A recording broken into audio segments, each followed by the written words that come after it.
Welcome to the library's tutorial on how to link a resource list section to Moodle. Please feel free to pause and rewind at any time. It's also sometimes beneficial to watch the whole video through once and then play it again when you edit your own resource list. If you visit the description box under this video, you should also be able to find some timestamps so you can skip ahead if you need to. The resource list platform is equipped with a powerful plugin which enables you to take a section of your resource list and embed all the content into your Moodle site. This includes links to any online material, notes you might have annotated the list with to give your students context, and also the list's functionality to help students find material in the library. One of the plugin's best features is it provides a live link to that section of the resource list. This means that once the section is linked to Moodle, any change you make on the resource list end will instantly be carried over to Moodle. This video will demonstrate how to link a section of your resource list into Moodle. If your resource list isn't divided into sections like this one is, please click pause and have a look in the description box under this video. We have another video entirely devoted to dividing your resource list into sections. The plugin can only take sections, so these light grey boxes here. It can't take across individual resources. The reason for this is if you had a long list with 120 items or more, and you were linking to Moodle resource by resource, you'd have to do this process 120 times.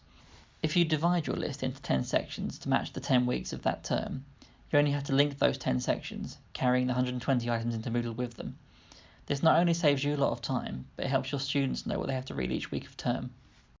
So, if you have your list divided into sections, and importantly that list is published, you can navigate away from resource lists and log into your Moodle site. To use the Moodle plugin, you'll first of all want to turn on edit mode in your Moodle site. You'll do that by clicking the little pencil icon up in the top left corner. The plugin is one of the many activities and resources you can add to your Moodle site. So to add one, navigate to where you want to add the section. I'm going to add the resource list section from this module called Week 3 Reading into the third week of teaching of this Moodle site. Expand the section by clicking on the title. At the bottom, there's a button which says Add an activity or resource. Click that. The resource list plugin is at the bottom of the list of activities. So in the pop-up window, scroll all the way to the bottom. Under Resources, you should see Course Resource List. Check the checkbox next to Course Resource List. After doing this, you can click Add at the bottom. There's only a couple more steps. There are two things we recommend doing on this page. The first is to name the plugin. We're in Week 3 of teaching, and we're adding Week 3 Reading. So I'm going to rename this plugin Week 3 Reading. You can add whatever text you'd like into the section title box at the top. Remember, the plugin will bring in all your notes from the list, so simple is better here. We'd recommend changing the display option from on a separate page to inline on course page on this drop down in the middle. What this does is open your students' reading directly in their Moodle site. If you leave it as on a separate page, it will open up the section of the list in a new tab on their browser. After you've done these two things, click the green button linked to a resource list or section at the bottom. The final thing you have to do is tell the plugin which section of the resource list you'd like to link to. You'll notice the plugin has already matched the Moodle site to the resource list based on the course code. If you click the drop-down titled This List, you'll be presented with a list of all the sections of your resource list. I'm going to click on Week 3 Reading. After clicking on the section, all you have to do is click Save.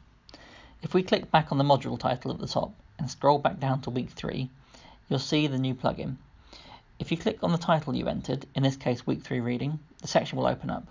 Students can click on the titles of print books and they'll be able to see where to find the books in the library. Wherever there's an ebook, e-resource or digitised chapter, the student will also have the link embedded, so they're taken straight to their reading when they click View Online. These will always open in the new tab, so they'll keep their guided reading open in their Moodle site. If you would like some training with a member of the library's academic engagement team, we have both one-to-ones and group sessions available. In a one-to-one, one of our engagement librarians can come to your office to provide you with resource list training. You can also arrange a group session if you and a group of colleagues would like to attend a training session together.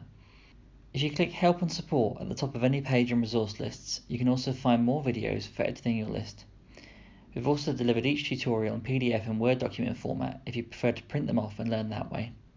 To book a training session, or if you have any questions at all about your resource list, please email libraryengagement@roehampton.ac.uk and one of our librarians will get back to you.